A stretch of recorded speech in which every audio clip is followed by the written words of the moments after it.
Thank you very much, Mr. Arlan Vergara. My topic this morning is 3D construction technologies in the age of digitalization. May I introduce myself? My name is Neric Gamo. I'm with SciTech Philippines.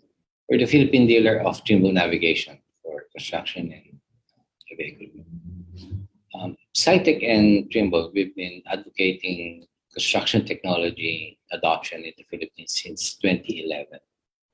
My presentation this morning is more of a sharing of what we've seen, what we've heard from the customers, and our observation of the technology adoption in the Philippines. My presentation will have five parts. First is the intro, age of digitalization, challenges of the construction processes. And then from there, I will go to enumerate the construction technologies that are available here in the Philippines. Then I'll give a report on technology adoption in the Philippines as we observed it.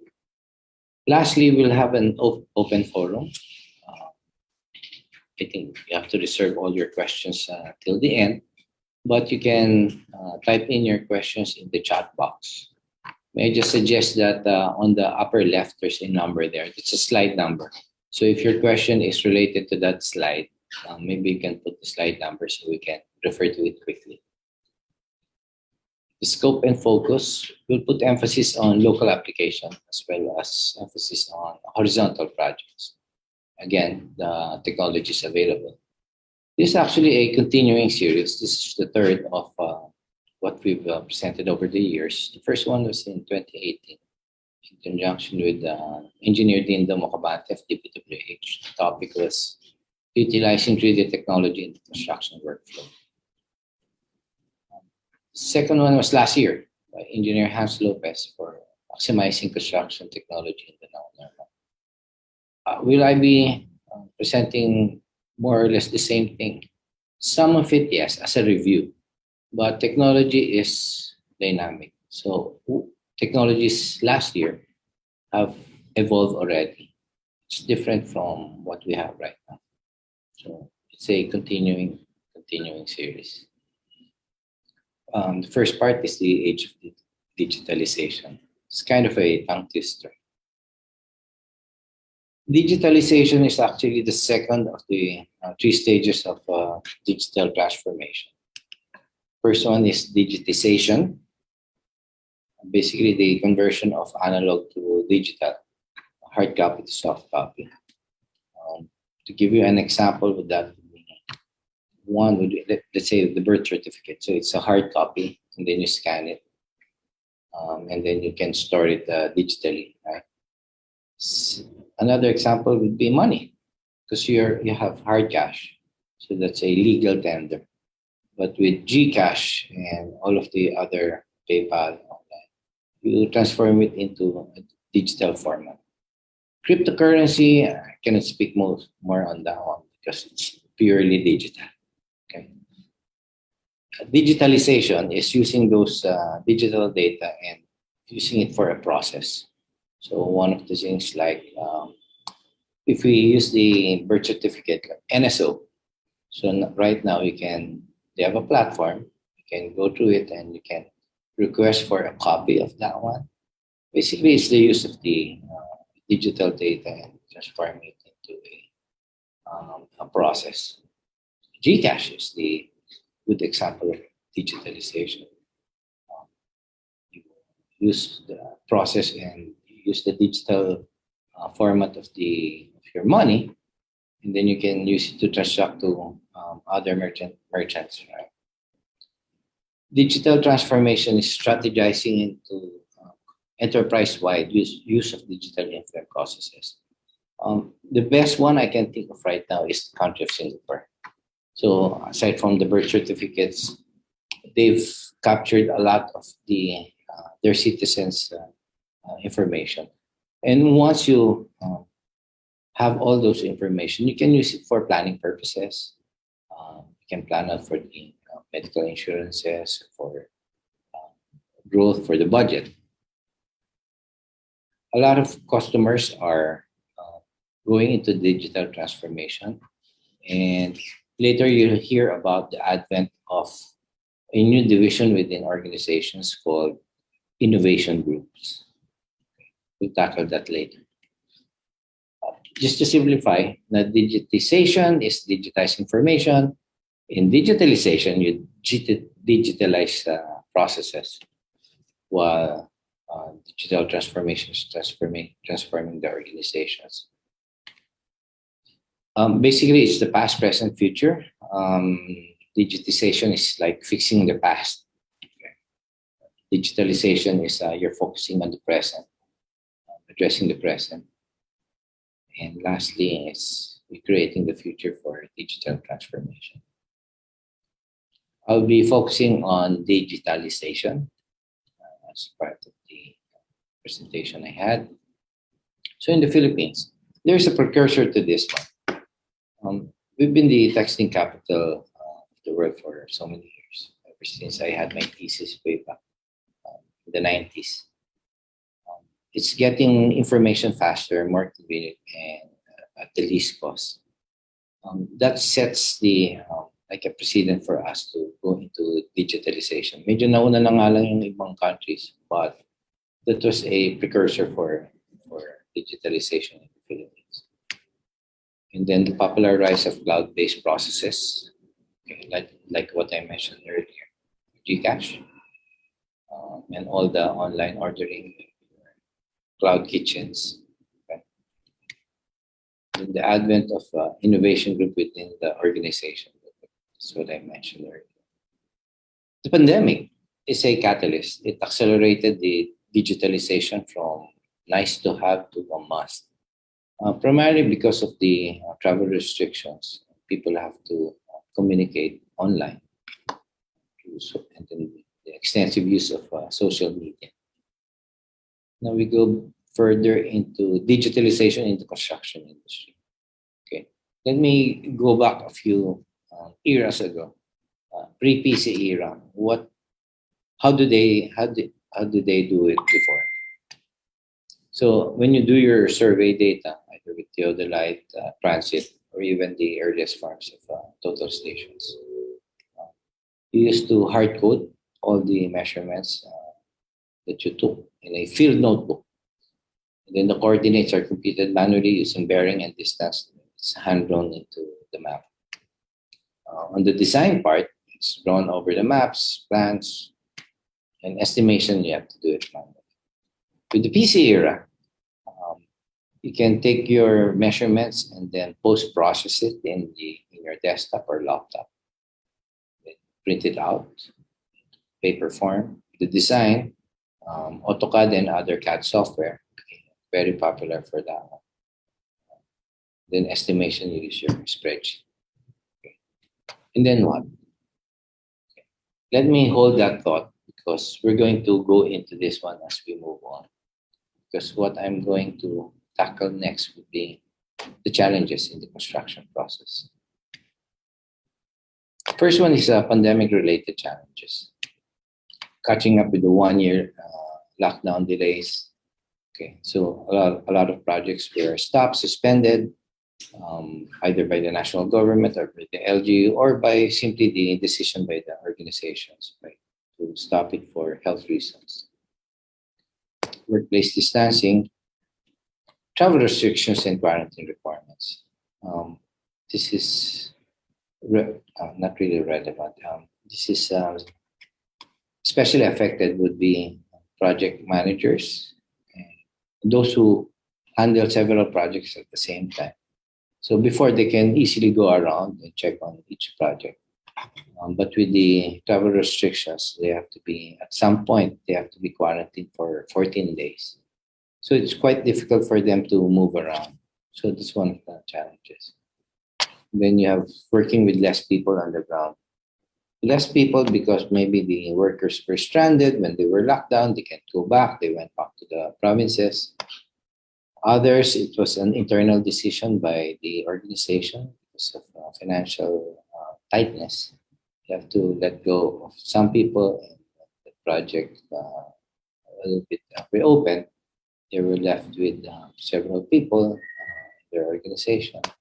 Others, there were others who were able to still go abroad on this one.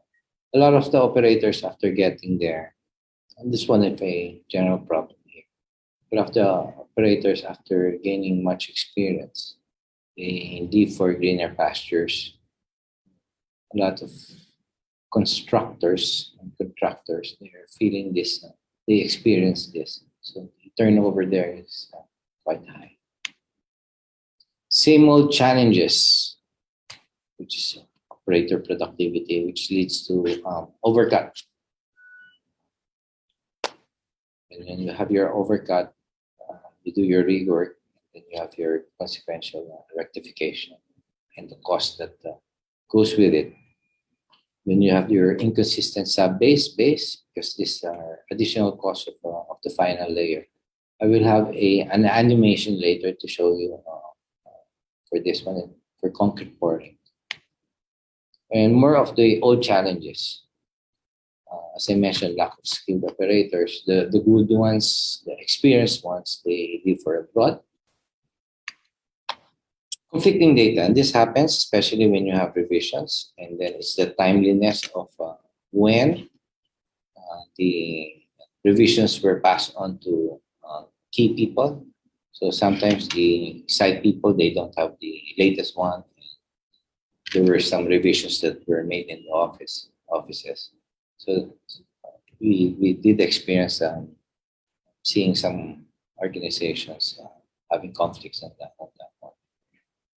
Later, we'll show you that with the onset of the technology, you can have a single source of truth. Okay. Very important. Yeah. And then with all of this, you have your project slippage. So you prolong. There are some delays. Then slides. As you all well know, like most organizations, we have some fixed costs. So whether may trabaho or wala, there are some expenses that we pay month in, month out. Then it leads to project cost overruns. Okay, and this one, I'm sorry, I was able to include this. Pre-pandemic, that's a real problem for especially the big contractors. There were so many projects before, so that in the sense that they had to, their resources are spread too thin. They need a lot of machines. At some point, they had to, instead of buying, they had to rent na lang. Let me check if this is still a problem. I'd like to hear from the audience from that end, if some of the contractors still feel this problem, this challenge. And then what? So ito na yung binalikan natin. I did mention that to hold your thought. So with the PC era, you digitize your maps now. It's in digital format, and then you print it. So it goes back to paper form. And then you bring the paper back to you bring the paper to the field. Okay. Same in all types of survey and design, whether it was the survey was done through planes, lidars, satellites, drones. Okay, you convert it into digital form, or they have the digital form, and then you print it, and then you bring to field. What if you can bring your digital data to the field? What if? And then in other parts of the construction workflow, from survey to earthwork construction. So you do your survey, then again you lay out your paper plans, and then you do your staking. Then you have your string lines. Then you have your grade checking. With all of this, you already have the initial digital format in the office. How do you wish that you could have brought all those digital form all the way to the field? Later, I'll show you how you can do this. And meanwhile, further down the construction process workflow, you have operators relying on spotters when they excavate. Then you have a machine sitting idly while waiting for string lines or while they're grade checking on the excavation. Every time the machine is down, it's not productive.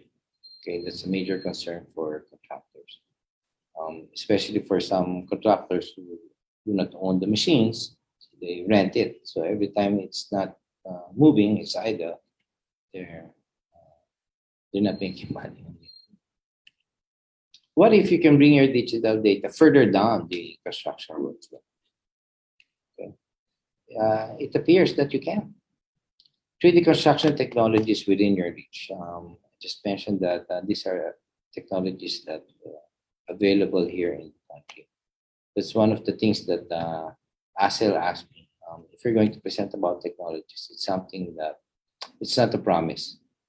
It's something that we've been doing locally so that our fellow constructors in the industry can also benefit from it. There is technology in every stage of the workflow. From feasibility and planning, we have software that can you give initial information that can provide you routing, alignment. We can make recommendations where to put the road between points A and B, given several factors. Then in the survey, as I mentioned earlier, it's one of the you already process the data. You have the digital format, stays there, and then becomes a paper form again. Then in the design, the output of the survey is very important to the design because the output of the survey mostly is the topo. And if you have incorrect survey, the designers will design on the wrong topo, then that's where the problem starts. Again, it follows.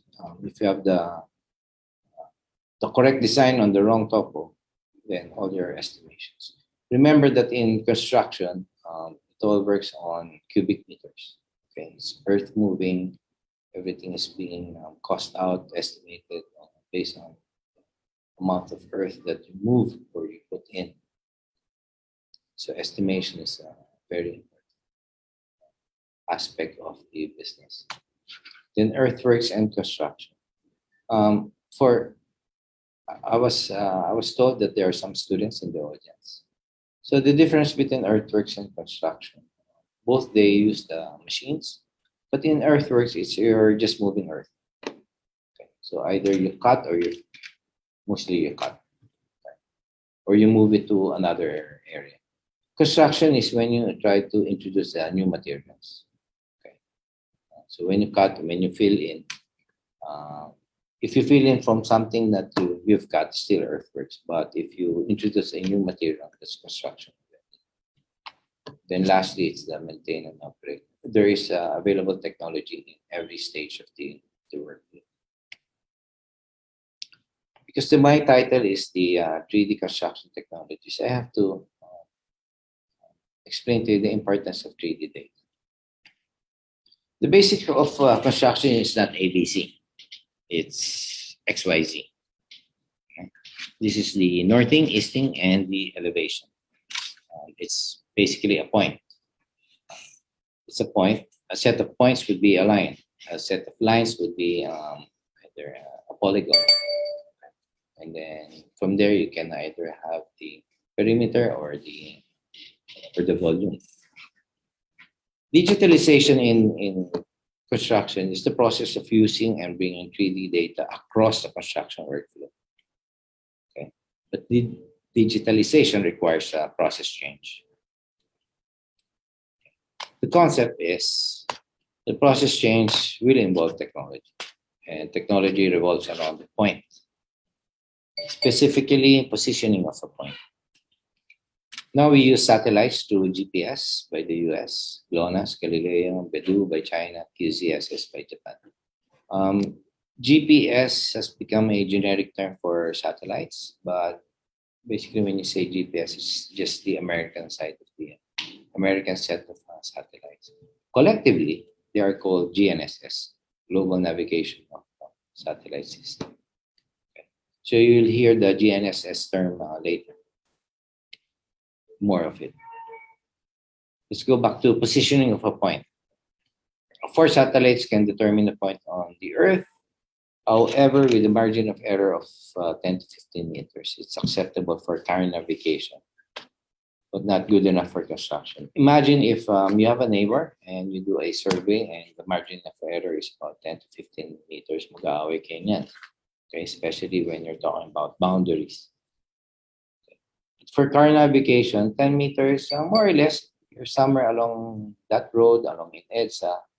Okay. It's been useful for shipping. Okay, if your boat is somewhere along the Sulu Sea, 10 to 15 meters is not that much significant, unless you're in the military. So it's not good enough for construction. But with new technologies in the past decade or more, new technologies can track 25 to 36 satellites at any given time. So that narrows down the triangulation to using GNSS, but the accuracy is down to 8 millimeter and horizontal and 14 millimeter. Just to give an example, that accuracy is like the size of this nut. Okay. So I guess kung yun ang accuracy niyo, like if I'm using the analogy later about your neighbor, a margin of error of this one, I don't think mag-aawayan yun. Okay. But 10 to 15 you will. So what's the point? If you can accurately determine the point on the Earth, now you can use it for survey to create 2D maps or 3D models. GNSS-based surveys, how it works. You have your satellites. So the satellites, they transmit the signal. And the ground survey equipment, they are called receivers because they receive the signals from the satellite. You have a rover. Then you have the base station. The base station is semi-permanent. It sits on top of a known point. For government, it's basically a non-movable point.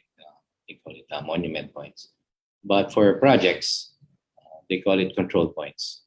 In every project, at least I think there are, I know that there are at least 3 of them. So all other measurements within that project will be based on those 3 points or more. Okay, so it sits on top. So what happens is both of them, they receive triangulation from the satellites available. But with the base station, it's like you're having a string line from the base station always to the rover. So it adds a bit of a correction. The reading on the rover gets corrected by the base because the base is fairly accurate. And the supposed to be string line, you're always comparing your position against your relative position against the base station. So this brings down the accuracy to another. Okay.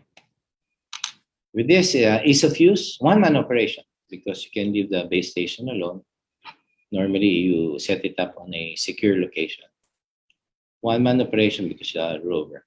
The advantage of this one over total station, theodolite, or transit is that you can have one base station and you can have several rovers being corrected by the same base. You can have 1,000 rovers.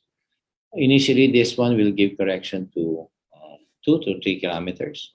But if you boost it up, it goes all the way to about 10, 12 kilometers.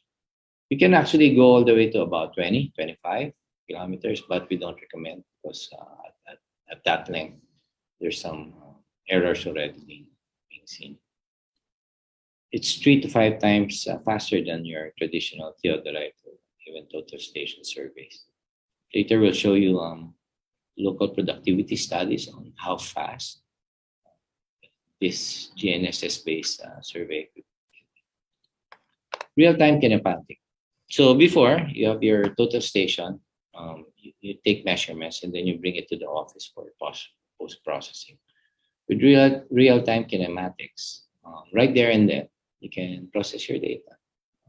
Once you're standing here, you can get your XYZ value that point.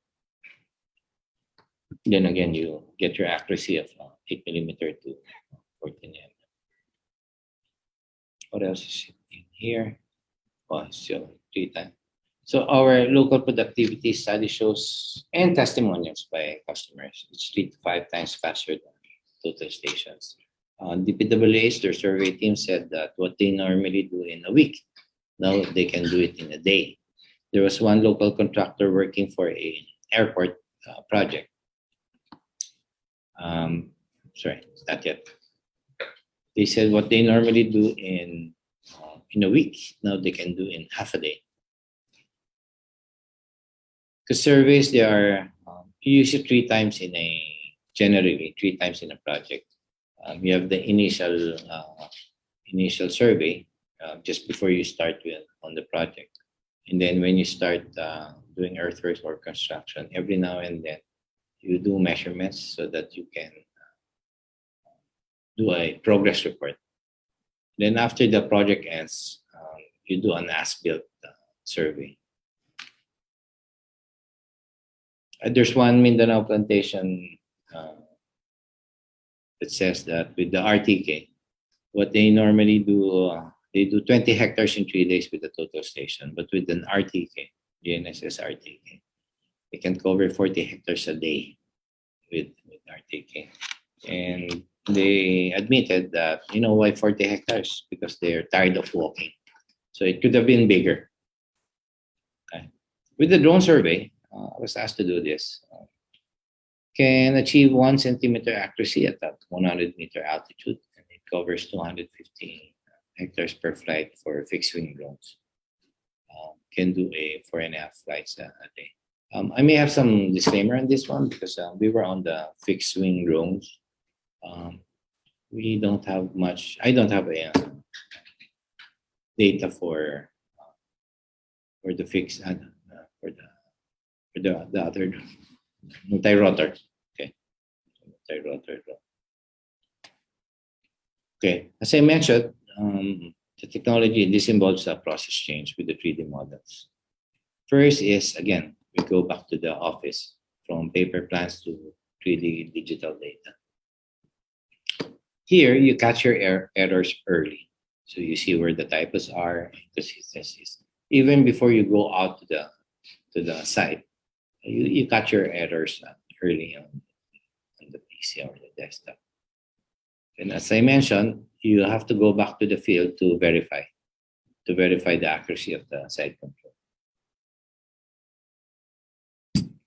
And then again, after verifying the accuracy of the site control, you verify your volume calculations.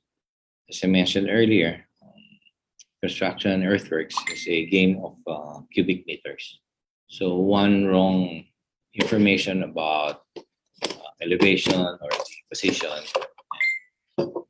a centimeter off here, and then you stretch it for several kilometers, can have very significant cost for you. Okay. So you verify your calculations, existing ground versus design data. This process discovers most project problems before mobilization of the 3Ms, man, materials, and machine.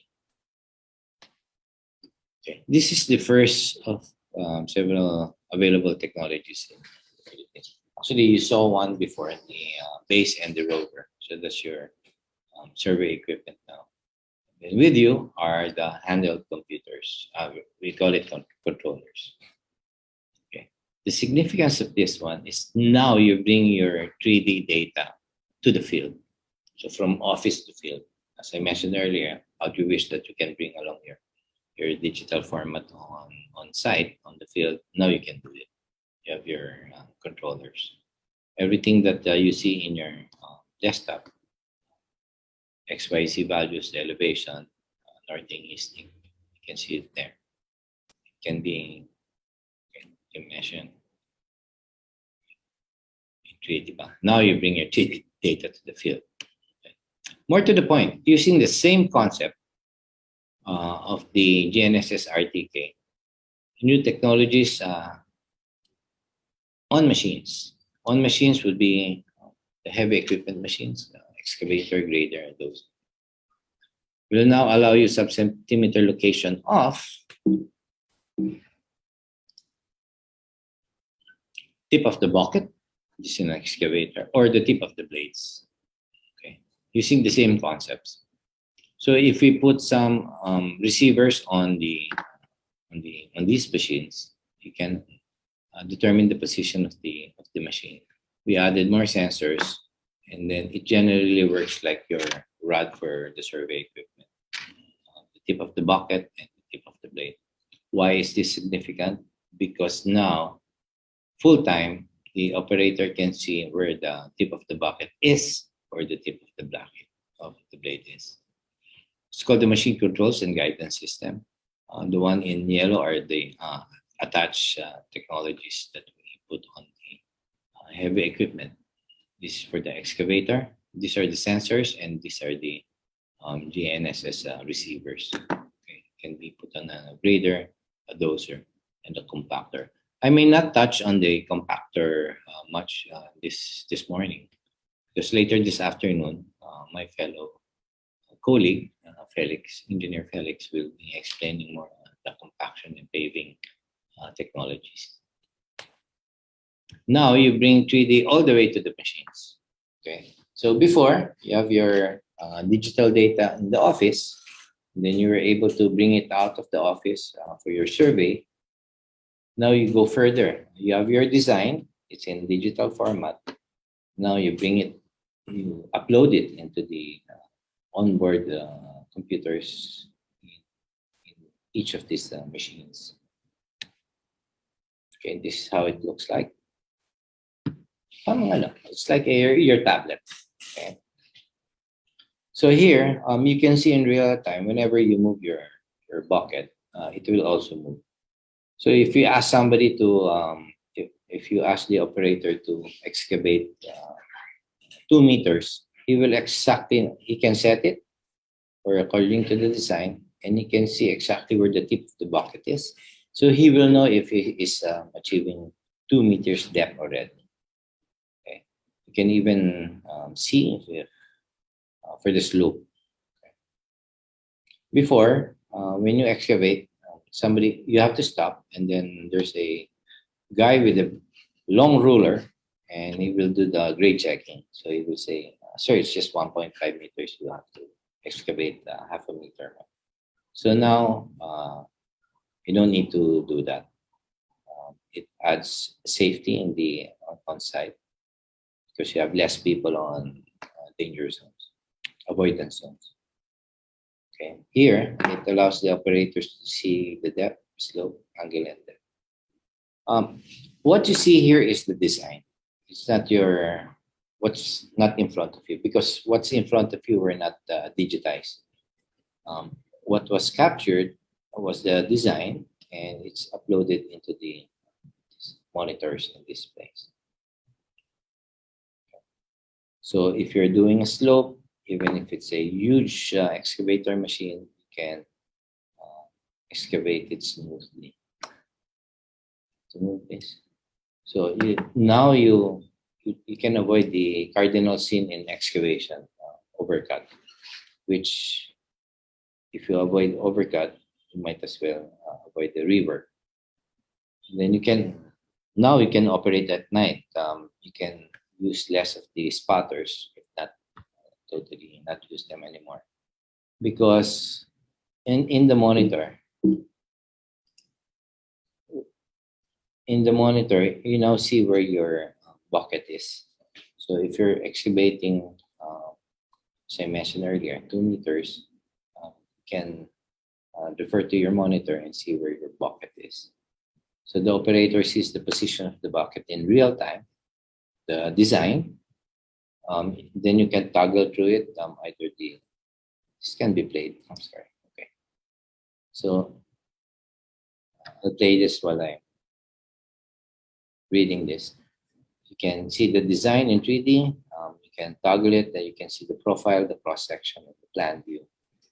And there's some read guidance. What are the cut and fill value? So it's kind of recent na, because it's touch screen. we were asking with these two, with these technologies, can there be some resistance from the operators? So that's why we made it into a touchscreen because that was more or less being used in your smartphones or your tablets. So, the operators now are at ease. Before kasi puro buttons lang yan. But with the touchscreen, it's more accommodating to them.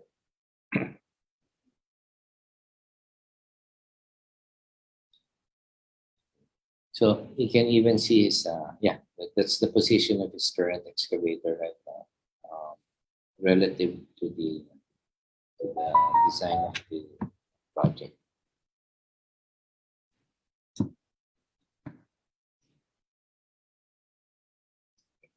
Tapusin ko na to.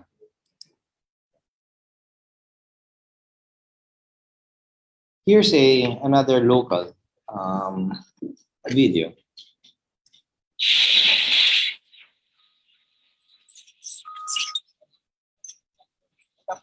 This is a machine controls installed on a motor grader. This is a project for an airport in Visayas. For a lot of you who have experience on the field, one of the was shared to me, one of the things that they easily notice is there are no stakes, there are no string lines. So how can they do that? It's because the operator he has all the information already on his screen on board, and if you put it on automatic mode,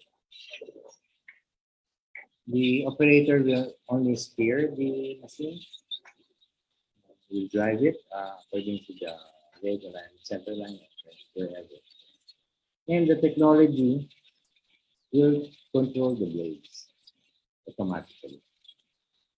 We have achieved about 1 to 2 cm margin of error for this one. At some point, they were hitting about 0.5 mm, 5 mm, sorry, 0.5 cm. Okay. Okay, so that's a local application of the technology. Okay. We go next. Then you have the same technology on the motor grader. You can generally put it on the dozer. So what you do is you put it on the dozer. Before, when you do a road opening piloting, if you give the plan to the operator of the dozer, he doesn't know where the road is.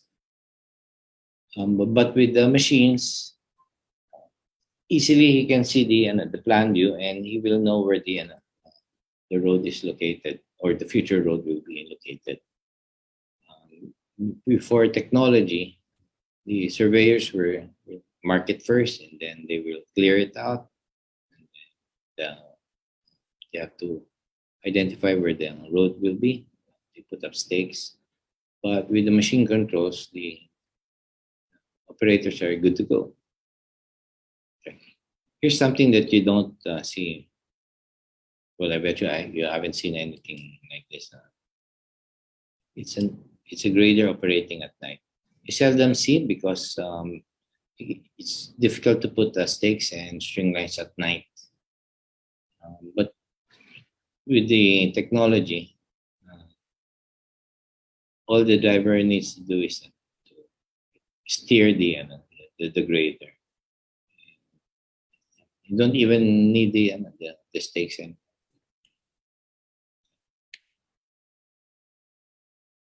This is what the operator sees. You can see the plan view, like the top view. Then you have the profile and the cross section. So you do a toggle any given time. You can see where your position is, what the position of your blade, and how much are you doing. There's some readouts here, wherein you can see how much earth moving that you need to do, how much cut, how much fill. This is for the dozers. No more guessworks. As I mentioned earlier, the technology takes control of the blades. No stakes required, no string lines. Ito na rin nakikita ni operator. Okay, you have all this lever. So, jokingly nga, they're called ano, you need to have octopus arm. But with the technology, we just put a push button here for automatic or not. You don't need to use them anymore. This is the current process by the non-technology adopter contractors. You have your original ground line, and that's the design. So ito yung magiging road later in Calzada. So you have your original ground. The subgrade is a bigger chunk of rocks. And then it gets finer as you go up. Okay. Then you have your base, and then your final layer, whether it's asphalt or concrete. So what you do is when you do construction now, so that means you're introducing new materials. You put 20 cm of materials, and then you spread it with the dozer first, then the grader cuts into the 20 cm. Okay, yeah. And then you put compaction. Okay, then it will go down to 5 cm. 5 cm. Okay, on the first layer alone, it will look like this. If you'll notice, it's already following the design. Okay.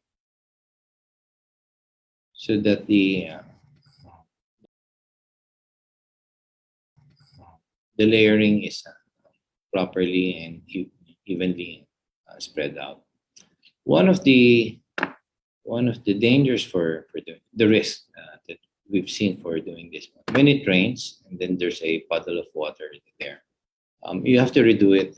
You have to rip it again, and then spread the materials, push it with the dozer, or just then you have to grade it again.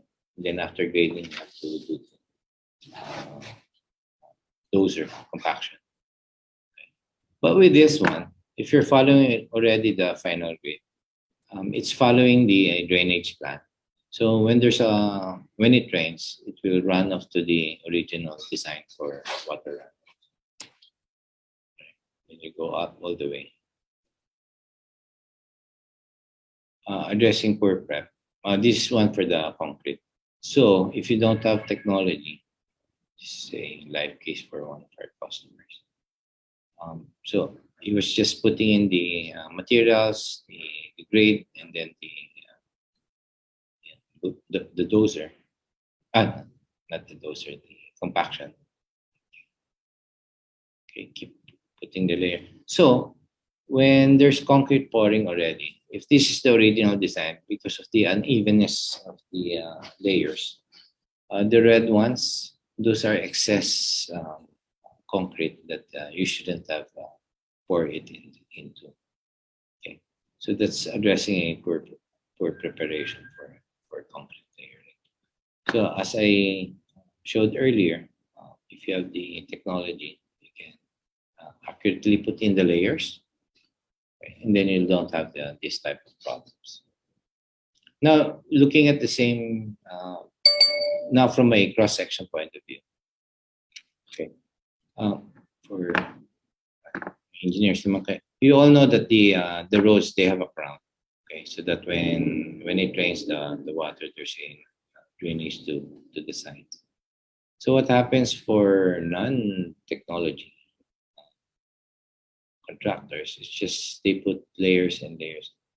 Then in the end, you just do the crown.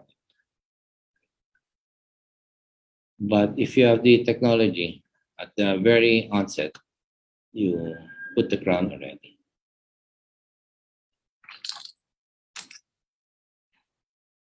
Okay, go all the way up. As I mentioned, so when it rains, even during the first part of the layering, the water runs up to the drainage design. Project savings on a grader. Okay. with the we did a study of with or without technology on several motor graders 5 years ago, 6 years ago, and we saw a 64% accuracy improvement and time improvement. So what does this mean? Say you normally do it in 100 hours, you shave off 64%. So that means what you normally do in 100 hours, now you can do it in 36.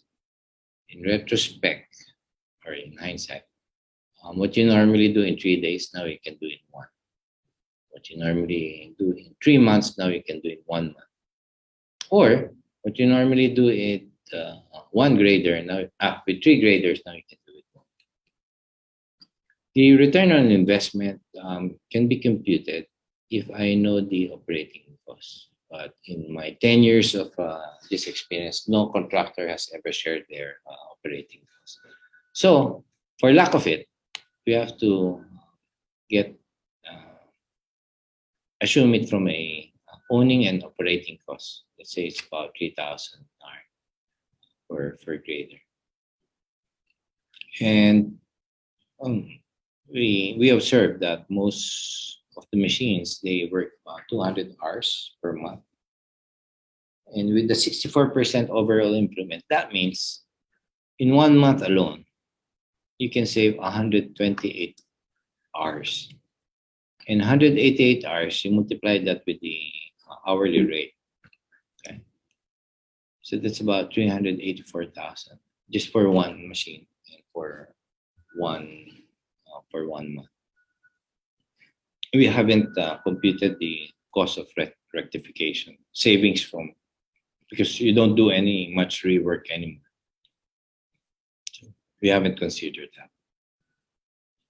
So that's for the grader, that's the 64. We also did some productivity study for the excavator. Depends on the applications kasi. Some would do a 33% savings, the other is 50%. For the dozers, it's 39 and 50.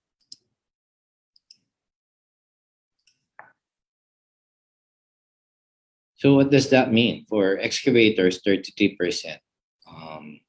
What you normally do in 100 hours, now you can do in 67. Looking back, what you normally do in 3 days, now you can do in 2 days. Okay. For the dozer, 39% savings improvement. So that means for every, let's say 1 week, 5 days, now you can do it in 3 days now. So for a lot of constructors out that go with it, right? The next data to the field, and you bring it further down to the machines. And now, how about bringing that data back to the office? So now it's from field to office. So with this one, you have your information from your heavy equipment, from the machine controls. Okay, what it does, it captures all the movements of the blade, or the tip of the blade, where it went. And then, so you can compute how much earth were moved or were filled with this one. And then you throw it back to the infrastructure. Okay. Even though this can work, I should have a little bit of disclaimer, because this is highly dependent on the state of the internet connection within the area. And most of the time, that's why you're building a road, it's in a remote area. Our internet connections are good in urban areas, but in remote areas, there is intermittent signal. So, yeah, so this is one of the challenges for this type of technology. But in areas where there is one, it's a very convenient way of transferring data. So even the designers, when they do revisions to the design, they can send it, and then the operator will be prompted, oh, you have a new design. Instead of 2 meters, you just excavate 1.5 or maybe it's the other way around. You excavate 3 meters, or do not excavate there, excavate on the 3 meters away. So you can send the new design. As I mentioned earlier, one of the challenges would be conflicts of data versions. With this one, now you have a single source of truth, right? Right from the source of it, from the designer. Now you're sending 3D back to the office. So that's wireless data transmission. It's cloud-based, delivers 3D productivity and real-time progress to plan. So progress to plan is so this is from the machine going back to the office. It's very helpful for site supervisors and project managers because of this can address the travel restrictions, the quarantine. Instead of going there and inspecting the site, they can receive productivity report, not only from the operators, but from the machine themselves. This to maximize job site efficiency. What can you see from this system? You can see how much work has been completed. Actually, this is completed.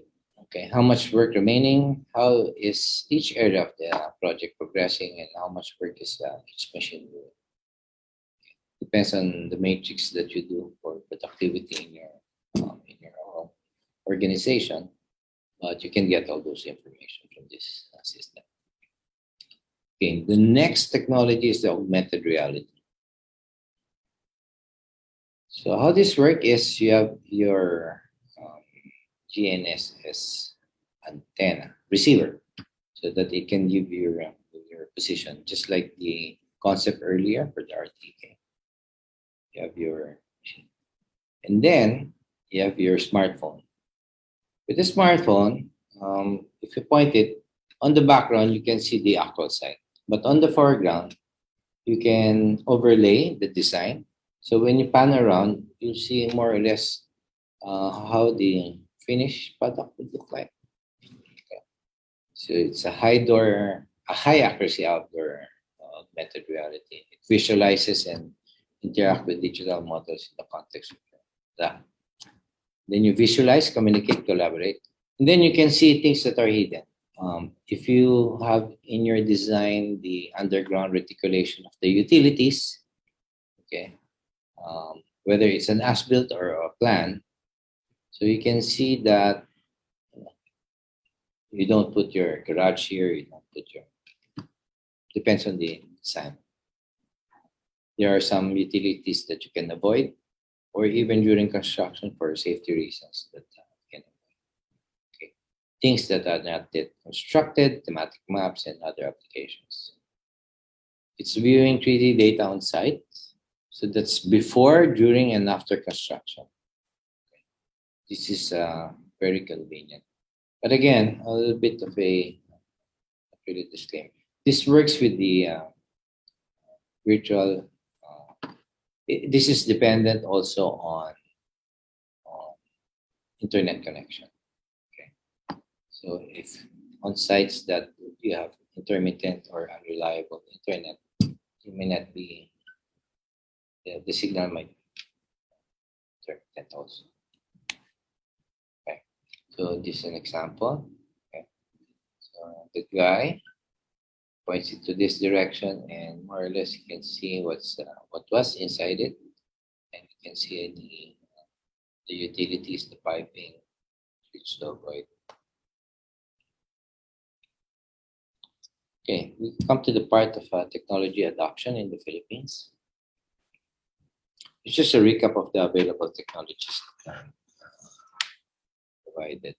So you have the 3D software. Okay, I'm sorry, I have to take a call. These are, just to make a recap, these are the technologies I've mentioned in my this presentation. First, you have your 3D software. Right now, what's the status? It's mostly commoditized, say, for the drafting software. But there's an increased use as a digitalization implement.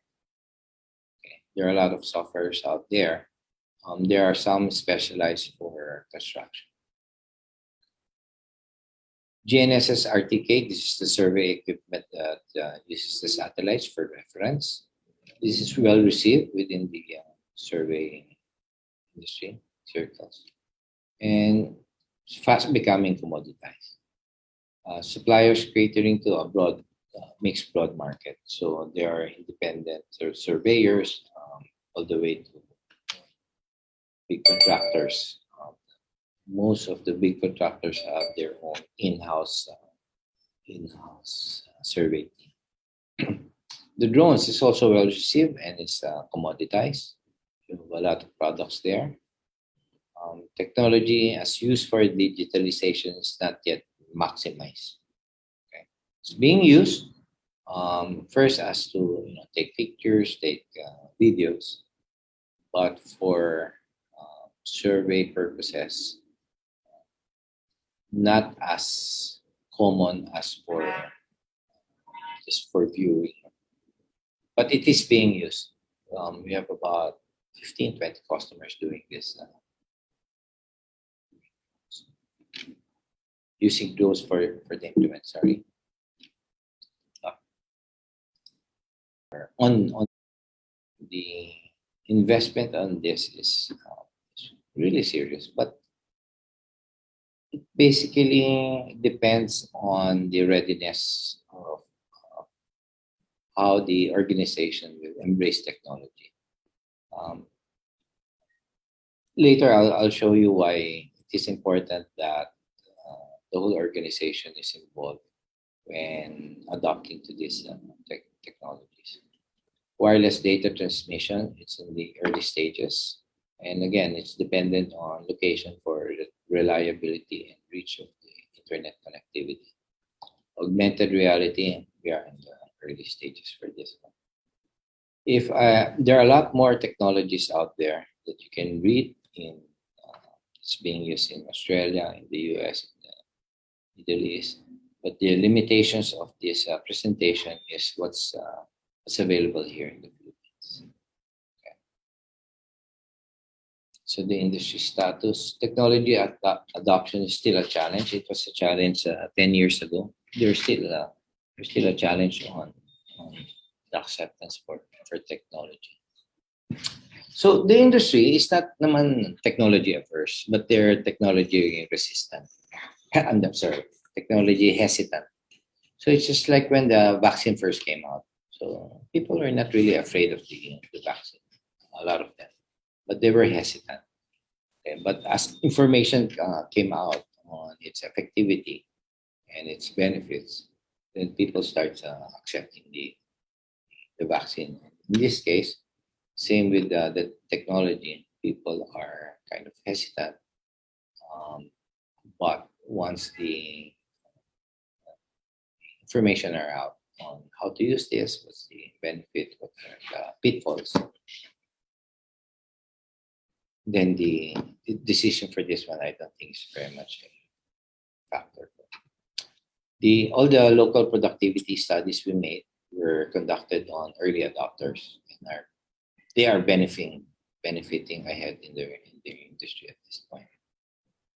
Okay. So the early adopters, what's the characteristic of these early adopters? One is they have a technology champion within the organization. Sometimes it's the owner, sometimes it's a high level, C-level executive. One who has a foresight, the ones who can grasp on an idea and then turn it into reality. Okay. There's a technology champion. If you don't have, somebody has to own the technology, the effort, the transformation of the organization into a technology-enabled one. Secondly, is there's some customers namin. Yes, they all have an innovation. This is a current. It's a good. Sorry, it's not really a fad, but it's starting to be very popular among organizations. They look at the technologies and how to see how they can be applied to the organization. ito yung parang dati yung business plan or core plan. But this one is focused on technologies and how they can benefit from it. And then early adopters, again, I mentioned that yung mga successful na early adopters, they involve everyone in the organization, from the end user operator to the project managers, from the department heads, the principals. Because each one of them, they can actually say no, but each one of them, they have their own objectives. And the technologies can address all of this. Like the end user operator, it's more on the accuracy and how easy it is going to be used. For the project managers, it's the avoidance of the additional cost from rework. Department heads and principals would look at the cost and the savings. Okay, project managers would look at the time management and the scheduling. Okay, everyone has their own particular objectives according to their position, and it's understandable. But each of their objectives can be addressed by the technology. That's why before they invested on this one, they gathered everybody in one room, and then when we talked about it, we have to answer all of their concerns so that we can address it early. Okay. Seldom, parang wala pa yatang sige, bili tayo. Then everybody embraced it. In all the successful early adopters, everybody. Okay. Machines with onboard technologies. Right now, there are about more than 11,000 relevant machines. So these are the excavators, dozers, and graders. And I look at 5 years old and younger, okay, in the market. So that's 11,000 relevant machines in the Philippines. Only less than 2% of machine control technologies. So we're looking at about 11,000, 22,000. So more than 10,000 more that do not have technologies in the machines. The 11,000, if you multiply it with the average 200 hours per month times 12 months a year, let's say you have a 90% availability usage of the machine. That's a total of 25 million machine hours per year for all the 11,000. Let's say you have the 11,000. If you multiply it with the average 200 hours per month times 12 months a year, let's say you have a 90% availability usage of the machine. That's a total of 25 million machine hours per year for all the 11,000 machines. If we go with the average savings that we conducted for each of the machine, there's a potential savings of 9 million machine hours per year. This may be relevant for customers that who don't own the machines, but they're renting. Okay. Or the other way you look at this is that instead of saving 9 million hours for that project, these 9 million hours could have been used to the next project. Okay, so we're accelerating the development of our own infrastructure projects. That's how you can see it. So our advocacy continues. The potential benefit is not only to the constructors, but to the trade and commerce that every infrastructure projects open up to. We know that the contractors, they're seen as the driver for pump priming the economy. The way we see it, it's not merely we do know so it has an overall effect on the contribution to nation building, and the more infrastructure projects that they can develop and construct along the way, the better for all of us. Okay. So that basically ends my information. I should have My original time was 10:15 to 12:30, but I realized it's a Saturday, so I don't want to keep everything up. I do hope that you've sent your questions to the chat box. If not, those are my names. So I may switch this off and go live now and wait for Arlan to